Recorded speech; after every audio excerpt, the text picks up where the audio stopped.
Janata. So finally it's my third vlog. अभी इस vlog में मैं आप लोगों से कुछ बातें करने आई हूँ। So what's up guys, I hope you all are doing very well. So आज specially I am here to talk about PMS. I have seen lots of videos people saying हमने आयुर्वेदा को नहीं, आयुर्वेदा ने हमें चुना है, and few are saying they are already interested in BMS. Is it actually true? जैसा कि मैं जानती हूँ ऑलमोस्ट सभी की पहली प्रायोरिटी MBBS ही होती है। Then why we choose BMS? Reason, कुछ लोग ड्रॉप्स नहीं इंक्रीज करना चाहते इसलिए BMS ले लेते हैं, और कुछ लोग पहले से ही BMS में इंटरेस्टेड रहते हैं। Nowadays, people started focusing on BMS and also our government prioritizing it. अभी जो पिछले समय में BMS की वैल्यू थी उससे ज़्यादा इंक्रीज़ हो चुकी है, एंड गवर्नमेंट भी उसे प्रायोरिटाइज कर रही है। तो उस चीज़ को भी हम होप कर सकते हैं कि अभी ये चीज़ और भी बेटर होगी, and it's going to be better definitely. हम एक नई फील्ड में आए हैं, ऑलमोस्ट सब लोग इंग्लिश मीडियम से आए हैं, एंड अभी हम लोग को लिटिल मीडियम में भी चेंज आया है, क्योंकि सबके सब इंग्लिश मीडियम से थे, डायरेक्ट संस्कृत और हिंदी, तो इसको भी थोड़ा हमें अडॉप्ट करने में टाइम तो लगेगा ही। I am a first year BMS student, नई चीज़ें सीख रही हूँ, and literally I am enjoying the field I am, क्योंकि जिस फील्ड को आपने अभी चुन लिया है उस फील्ड में आपका इन्जॉयमेंट होना, उसको पसंद करना सबसे बड़ी चीज़ होती है। क्योंकि जब तक आप अपनी उस फील्ड को पसंद नहीं करेंगे, इन्जॉय नहीं करेंगे, आप उसमें कुछ नहीं कर सकते हो। क्योंकि जब वो आपको पसंद नहीं होगा तो वो आप मतलब अपने मन से नहीं कर रहे हो ना। और वही चीज़ अगर आप इन्जॉयमेंट से करोगे, definitely you will get the benefit of that. तो मेरा एक पॉइंट ये वाला याद रखिएगा कि आप अभी इस फील्ड में हो। All my BMS students who are here, जो भी BMS कर रहे हैं, प्लीज़ इसे इंजॉय करना सीखिए, और मैं तो हूँ ही आप लोगों के साथ। तो चलिए, लास्ट ब्लॉग में मैंने लिटिल बिट डेड बॉडी की प्रिजर्वेशन के बारे में बात की थी। So what I learn in mine college in dissection hall, आज मैं उससे डिस्कस करती हूँ आप लोगों के साथ।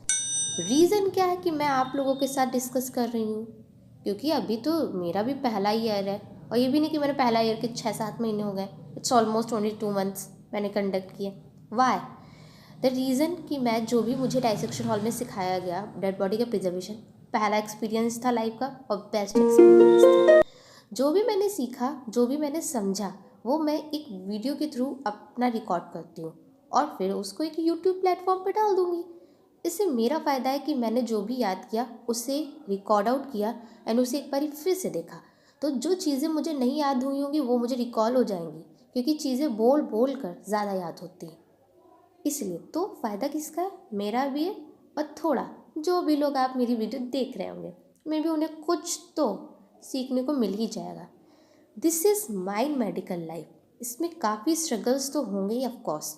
अभी ज़्यादा तो जानती भी नहीं हूँ क्या होना है और क्या आगे होगा, बिकॉज आई एम फ्रेशर। तो चलो अपने टॉपिक पे आती हूँ, मृत शोधन शरीर पे। पता है, प्राचीन समय में भी ये चीज़ें थी, बस तब तरीके अलग थे, आज तरीके कुछ और हैं। प्राचीन समय में क्या करते थे, बॉडी को अगर उनको प्रिजर्व करना होता था, ठीक है, प्राचीन समय में डेड बॉडी को एक कम बहने वाली नदी में एक पिंजरे में बंद करके, और उसको वृक्ष की छाल, शर्ट और भी काफ़ी चीज़ें आदि में से किसी एक वस्तु से उसको लपेट कर नदी में रख देते थे, और फिर उसको सड़ाते थे, और 1 हफ्ते बाद उसको निकालते और धीरे धीरे कूंची से उसकी त्वचा को घिसते और अंग प्रत्यंग के बारे में ज्ञान करते थे।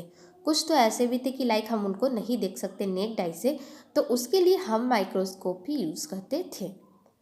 प्राचीन समय में डेड बॉडी पे स्टडी करना या फिर उसे छूना यानी टच करना बिल्कुल अशुभ माना जाता था। उन लोगों के हिसाब से ये था कि प्राचीन समय की बात हो रही है, यानी ओल्ड थॉट्स थे उन लोगों के।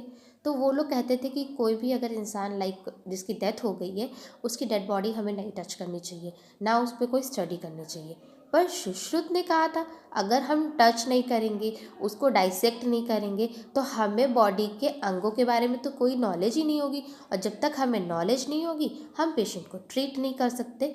तो ये सिचुएशन धीरे धीरे सुधरी, और आज हमारे टाइम पे तो इतनी ज़्यादा ज़्यादा मॉडर्नाइज हो चुकी हैं कि अभी तो हम लोग को कोई प्रॉब्लम फेस नहीं करनी पड़ती है। ठीक है, आज सब कुछ बहुत ज़्यादा मॉडिफाई हो गया। बॉडी को प्रिजर्व करने के लिए डिफरेंट डिफरेंट केमिकल्स यूज़ होने लगे, जैसे फॉर्मलिन, फिनॉल, ग्लिसरीन, वाटर, और बॉडी को स्टेन करने के लिए रेड लेड यूज़ किया जाता है जो कि 200 mg में लिया जाता है, वाटर यूज़ किया जाता है। तो तब के हिसाब से अब में बहुत चेंज आ चुका है। और जो बॉडी में हमारी यहाँ पे जो मैंने आर्टरी पिछले ही मेंशन किया था, यहाँ की जो आर्टरी पे होता है इसमें इंजेक्ट किया जाता है जो भी ये केमिकल, इनसे पूरा टोटल तैयार होता है। यहाँ पे इंजेक्ट करते हैं किसके थ्रू, एक कैनुला होती है जिसका साइज़ 16 था हमारे कॉलेज में, साइज वेरी कर सकता है, कितना भी हो सकता है। ठीक है, उससे इंजेक्ट किया गया था यहाँ पे इस आर्टरी में। ठीक है, so let me show you the process क्या थी। थोड़ा बहुत मुझे जो पता है वो मैं आपको भी बता देती हूँ, फायदा double double. Okay, let's continue in our writing pad, मैं वहाँ पे आपको समझाती हूँ। अभी मैं जो आपको बता रही थी डेड बॉडी की प्रिजर्वेशन की प्रोसेस क्या होती है। पहली प्रोसेस मैं बताने जा रही हूँ आपको, एंटीरियर सुप्रा इलियक स्पाइन। एक तो ये होता है, दूसरा हमारा आता है यहाँ पे प्यूबिक ट्यूबरकल। इन दोनों के बीच में जो मिड में आता है उसे कहते हैं इंग्यूनल लिगामेंट। इन दोनों के बीच का है ये, मैं ऐसे शॉर्ट फॉर्म में बताने के लिए इसको ऐसे दिखा रही हूँ। ठीक है, उसके बाद इसके नीचे तुरंत हम एक 4 सेंटीमीटर का कट लगाते हैं। बिलो 4 सेंटीमीटर हमने एक कट लगाया। जैसे ही हम इसके नीचे कट लगाते हैं हमें तुरंत ही मिलती है एक फेमोरल शीथ। फेमोरल शीथ मिलते ही हमें फेमोरल आर्टरी भी मिल जाती है। पहले मिली फेमोरल शीथ, देन आपको मिली फेमोरल आर्टरी। किस साइड पे, तो वो मिलती है लैटरल साइड पे। इसके नीचे मिलती है हमें फेमोरल वेन जो कि मीडियल साइड पे मिलती है। ये चीज याद रखिएगा, आर्टरी आपको लेटरल साइड पे मिलती है और जो वेन आपको मिलती है वो मीडियल साइड पे मिलती है। ये पहला प्रोसेस था आपकी डेड बॉडी के प्रिजर्वेशन का।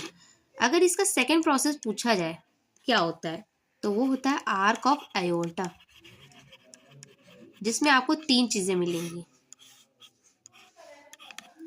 पहली चीज मिलेगी ब्रैकियोसेफेलिक आर्टरी।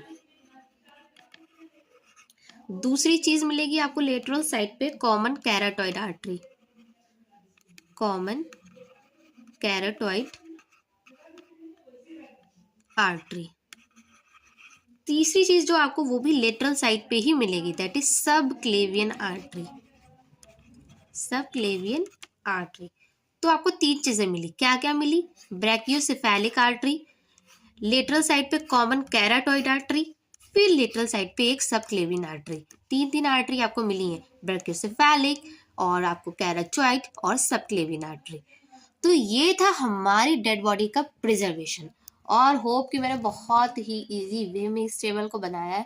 और अगर आप लोग इस टेबल को 2-3 बारी खुद से लिखोगे ना, लिख के प्रैक्टिस करोगे तो जल्दी होगा। तो तब तक के लिए मेरी सभा की जनता को thank you for showing the love on my previous vlog, और इस व्लॉग को भी अच्छा सपोर्ट करिए। हम न्यू कंटेंट और अच्छा लाते रहेंगे।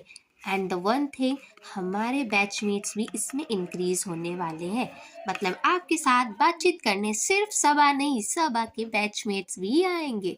So stay tune for next vlog. तब तक के लिए टाटा बाय बाय।